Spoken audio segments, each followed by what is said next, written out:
Hey there! You're listening to Amplify Your Legacy. This podcast is packed with insights and strategies to turn your passion into something that endures for generations. So get comfortable, stay inspired, and let's jump into today's episode with your host, Sallana Brown. Welcome, everyone. Welcome back to the Amplify Your Legacy podcast. I'm Sallana Brown, and this episode is brought to you by Home Club Capital, your nationwide private funding partner for your real estate investments. Learn more at homeclubcapital.com. And today we have an amazing guest who is revolutionizing the way businesses, especially in the medical field, hire and build successful teams. Dr. Michael Neal. He's an optometrist, an entrepreneur, and the CEO of Build My Team. With over 20 years of experience, he's learned that hiring just isn't about resumes. It's about finding the right people who can elevate your business. He's a co-founder of Lakeside Vision in Holy, Pennsylvania with his wife. And now he's on a mission to help other professionals build strong, dynamic teams with proactive hiring strategies. And when he's not helping businesses, he's hitting the pavement and running marathons. So today I want to thank Dr. Neal and welcome him to the show. Oh, what a great introduction. You're so generous. Thank you, Sallana. It's my pleasure to be here today. I'm so excited about our conversation because when it comes to hiring and using strategies and team buildings, it's something every entrepreneur needs to know about, right? Mm-hmm. You bet. And I want you to share some more information about you and how you got started in this industry. Well, it didn't get started in the hiring industry intentionally by any means. Amy and I, my wife and I, were practicing in our private practice in optometry in rural Pennsylvania, and we were hiring all wrong. Everything was being done. Oh, goodness. Imagine the right way to do it is looks like a pyramid. Well, we were doing it upside down and backwards and sideways and everything else. We had no training in how to hire people. We did it by trial and error, and it was incredibly difficult to get people to stay.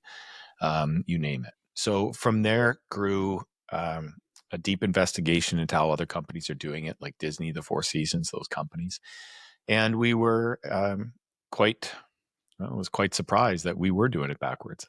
They had a completely different approach. Theirs worked, ours didn't, and so we did a really deep dive into how that approach works. And was able to turn that into a process which has done very well for our clients around North America. Awesome. That's fascinating because there's a lot of our listeners that's struggling with hiring right now. And I want to find out when did you realize that your unique strategy of hiring was going to be such a game changer for you and your practice? Oh boy. Well, first of all, I think everybody listening to this can agree that hiring sucks. I mean, that's the eye doctor technical term for it, Lana. It's so hard. When did I realize that? Well, when I started to describe the results that we were getting with these types of candidates that we were bringing in and hiring, I started to describe it to some friends. They asked me to help them do it for them, and then that grew into a couple friends of friends, and then next thing you know, we this was all turned into a company called Build My Team, and now we're in over 40 states. We've hired candidates successfully in over 40 states in the United States and Canada, and so it was a pretty quick trip to discover this, and it all comes down to one thing, really. We figured out how to get people, how to measure their strengths and talents, and also determine what strengths and talents the role needs, like the job needs, and create the tightest fit possible. That's why this is so successful. Awesome. It's so interesting how necessity drives innovation. So just having that need, you were able to find the best strategies that worked. That's such an important lesson. Well, it never started out to, like, I didn't start this to be a company or anything like that. It was just to solve the problem in our eye care practice, and boy, did it ever. I mean, to give an example, the gross revenue went up by 50%. Our net almost tripled. And that was Wow. within 2 years of Build My Team taking over the hiring for the practice. As I said, that when you get people in to roles that require them to just be themselves all day long. Like you show up for work, you're yourself, you go home from work, but you don't really realize that you're an absolutely fantastic performer and that you get results that other people can't easily get. That It's a great way to look at it because many business owners, especially in the healthcare, a lot of them focuses on resumes, right? But you're saying that it doesn't necessarily show the whole picture. Doesn't You're at all. looking for strengths. Doesn't at all. The resumes, they don't show you what a person's good at. It's not. Pull up a resume that you got recently, scroll through it and say, what are this person's strengths and talents? It's not part of the discussion. All they do is show a work history. And the work history is so good, they're not working there anymore. That's why they're applying at your place, right? So the model of making hiring decisions based upon resumes is so flawed, it's ridiculous. And that's why you're getting the outcomes that you are. The interview process past those resumes, that's even more frustrating because who can tell from a resume nowadays who to bring in for interviews? You have no idea. And so you end up getting, as a person hiring, especially a business owner, it is the epitome, absolute apex frustration for a business owner. And during that time, that business owner is not selling, they're not creating value with their products or business for other people. It just becomes a really awful use of time. But what else are you going to do? Well, now we have an alternative, and that's called Build My Team. Shameless plug. I love it. That's why you're here. That makes perfect sense. For our listeners, what would one, I guess, practical step be that they can take today to improve their hiring process? Well, I think number one is you have to recognize that resumes flat out don't work. You only get lucky. That's it. You're going to get lucky every once in a while, and just like in gambling, that reinforces the behavior. So I think that's number one. The second thing is that you can scientifically measure what a person is good at, and that's part of the automated process with Build My Team. When you measure what they're good at, and you do that on enough people, you'll find one that's terrific at what you need them to be terrific at. Certainly. Yeah, get that person in for an interview. At that point, you already know that, like with Build My Team, by the time we send people to our clients for an interview, we already know that they can do the job with about 97% certainty. What you're doing at the interview is just assessing if they're a good fit for you, if you like them, if you want to work with them, that type of thing. I agree. I know you've worked with a lot of business owners, helping them build their team. What's one of the biggest mistakes that they make when hiring, and how can they avoid it? Well, what folks, I can't tell you how many times I've heard this: hire for personality, train the skill. Okay. In the old days, that was helpful. But now you're not hiring for personality per se. And I'll give you an example. You can have the bubbliest person on planet Earth sitting at your front desk of your business or answering phones for your business. But unless they have the back end skill set to actually complete transactions, to work with clients, to follow process, to remember details, it's not going to work. So that is like hire for personality, train the skill might describe 10%. It's a 10% solution to a problem. And our approach, of course, doesn't approach it that way. And we have the ability to, as I said, find those strengths and talents. Those are primary. The personality is secondary. When you find a couple people with the right strengths and talents, of course you pick the one who's fantastic to work with. That's the whole point. But we already know that they can do the job by that point. Certainly. There's so many trends that's shaping the hiring process. As the job market evolves, do you see any trends that you think will shape the hiring process as well? Oh, absolutely. One is speed. The other is AI. And I could go on for a while about these. But speed in particular, even for business owners who've been doing this for a couple of years, the main thing is you have to move incredibly quickly with candidates. Gone are the days of committee interviews, bring them back in 2 weeks. I mean, you can do that, but you're going to get people who have nothing better to do with their time. The A players, like those top tier performers, they want decisive interactions with the business owner. They want you to make decisions quickly. I can't state how important that is. And they want to know that somebody's really got their act together when they're going through this process. Now, you can kind of consider the other side of that where, you submit a job application. Yeah, we're going to get back to you in a couple of days. Okay. Yeah, we'll take a look at that resume and we're going to look at a bunch of other. Oh, yeah, maybe we'll call you back and give us about a week to call you back. Look, guys, they're gone. All that you will get, your best outcome out of that type of hiring process is to get the leftovers. Because the top tier performers, the A players, the B plus players, they're gone. They've already picked another. They're gone. So if you're looking for leftovers and not the main meal, that's how you do it. So, that's the first thing. The second with the AI process is that, and this is really, really remarkable. Quite a while ago, I saw an AI company that will essentially disseminate your resume automatically to everybody. One fellow applied for something like 45,000 jobs, got a 0.15% hit rate, and was booked on whatever number that is for, I think he got like out of 45,000 applications, he got something like 10 or 15 interviews. Now, this is a fellow who had no idea who your company has never had an interaction personally with your company. It was basically like interview roulette. And the other side of that equation, I mean, from a hiring standpoint, that is the nightmare of all nightmares.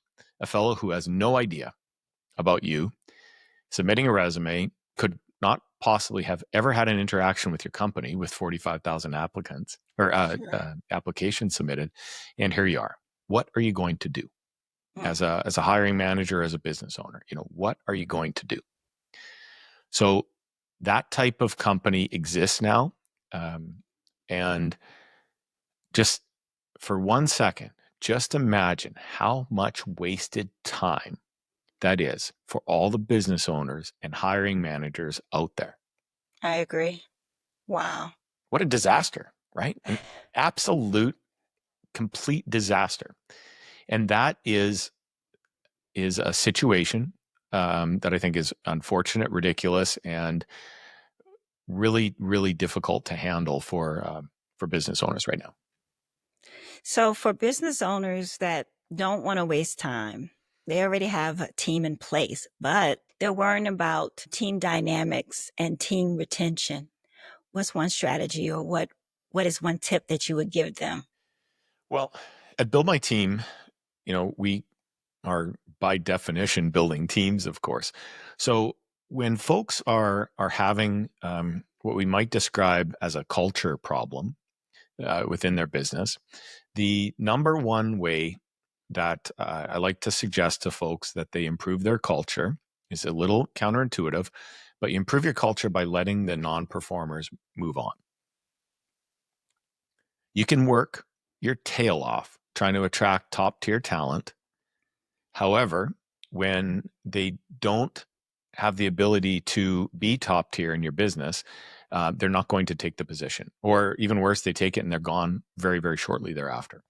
So I'll give you some examples. An A player, a superstar performer, only wants to work with other people like themselves, A players. They'll tolerate B players, but they will leave their jobs very quickly if they're asked to interact with C or D players. Okay.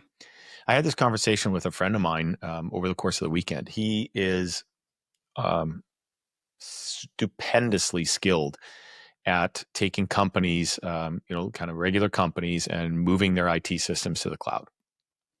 And he's kind of very frustrated right now because the companies that he has worked for he does consulting, has worked for, they're not taking his advice. He has to continuously educate people on the most basic stuff.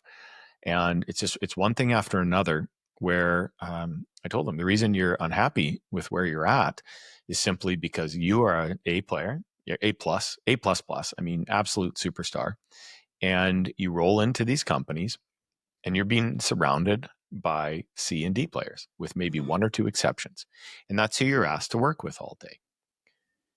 For a person in that role, it's so incredibly disingenuous to who they are as a high performer that drives them nuts.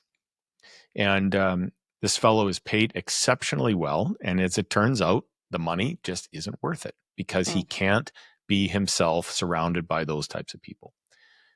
So job number one for the business owner is take a long, hard look at who your performers are and who your performers aren't. And this is the difficult part for business owners. So if they're mediocre, I understand that. However, you have to take a look at that person and say, am I doing them a favor by helping them become a superstar and move to a role that's a terrific match for their own strengths and talents? And the answer is yes, you're doing them a solid favor. Transitioning them and doing it in a kind way is terrific. But I'm telling you, if you don't do that, Sallana, what you end up doing is automatically and magnetically repulsing top tier talent for your business. Very, very good tips. Long-winded answer, but that's the breakdown and the why of why it's so incredibly important to do that. That's really important to know as well. Thank you for sharing that. Yeah. Now, shifting gears a little bit, you've built an amazing business. You helped others transform their teams and even tackled marathons in your free time. Could you share your perspective on legacy and how are you intentionally building your legacy right now? Oh boy, that's fascinating. Well, I'm going to start with the kids, because to me, legacy is kind of hard coded with family as a launch point. So I have young teenage boys, preteen and teenage boys, and one of the things I'm kind of helping them legacy wise is to really take a look at fitness. For example, I'm brand new to the fitness side of things. You're describing me as some Chuck Norris ninja fellow, but good. I started in March of 2022. Okay. So brand new. But I'm attacking this fitness thing as much as I can. And my legacy in that particular sense with the boys, and that small sliver of life, is so that they can see an example of a person who has changed from functionally very unfit to fit, and what that does to in my particular example, what that does to my life, how much more energy I have, how much happier I am, you name it, and helping them realize that it's really a requirement for them in order to achieve kind of what they want. It's a good foundational approach to that. So that's on the personal side. On the business side of things, well, and this is going to be a little bit esoteric perhaps, but you take all the people that we've been able to help with Build My Team. Not only the candidates that get offered the positions and get to improve their lives, better provide for their families, get careers from heaven knows what they were doing beforehand. They come from all walks of life. So now they have their foot in the door of healthcare, or their foot in the door of these small businesses that rapidly grow. Translation, easy to get promoted, that type of thing. And it's not only for those candidates, but for the businesses themselves too. I can't imagine. I am the example of this. I don't handle the hiring anymore. Build My Team does it for me. So all of my focus is on other stuff. It's really not on the hiring at all. Minimal, absolutely. Like we're talking 15 minutes a week or less, probably. Might be 15 minutes a month. I've never measured that. But all of my time is spent on building something else for the business. And I think that legacy-wise, we not only help the candidates, but as a business, we've helped the business owners as well. And it's just kind of cool. It's just kind of cool to sit back sometimes and think like, we'll never be able to quantify it. We'll never be able to put our finger on it. But what have we been able to do for all these folks? And, how does that impact their lives? That's important. Yeah, it's cool. It's a really neat thing to stop and think about that every once in a while. I love it. And I love the saying, be the first, pave the way. Mm-hmm. Are you the first in your family to go into the medical field? Yes. Yep. Yeah. First to go into the medical field. First for businesses such as these. Yeah. And I've got a long list of people I could thank for that. It's a couple sheets. That was my But next question. oh Who yeah, inspired yeah. you? Oh, all kinds of people. I mean, did not do this alone in any sense of the word. Nope. I've had incredible support my entire me, life from teenager on type thing. I love it. And what legacy are you passing down? You said you love the pass down a health legacy to your children. What about business legacy? Oh, most certainly. So we talk about this. I started with the kids when they were probably 4 or 5. How do you make money? It's a simple response. You create value for other people. That's it. Mhm. People can give you money. That's not making money. If you want to make money, you create value for other people. And I would ask them this until they were blue in the face. They just started now they're at the age where they just roll their eyes whenever dad says something. But just ask them, if you want to make money, how are you going to do it? We're going to create value for other people, dad. That type of response. And in the Build My Team example, the creation of value here is that we created a way that our clients can hire somebody with net soup to nuts, less than an hour's worth of work, and hire a fantastic Wow. candidate. I shouldn't say somebody, that was misspeaking, but hire somebody who's fantastic for their business with less than an hour's worth of work. And that includes the initial phone call with our team to get all the details squared away. So I think it's a pretty solid way to help our clients solve their problem and do so continuously and predictably. And on the other hand, and of course, we get paid for it.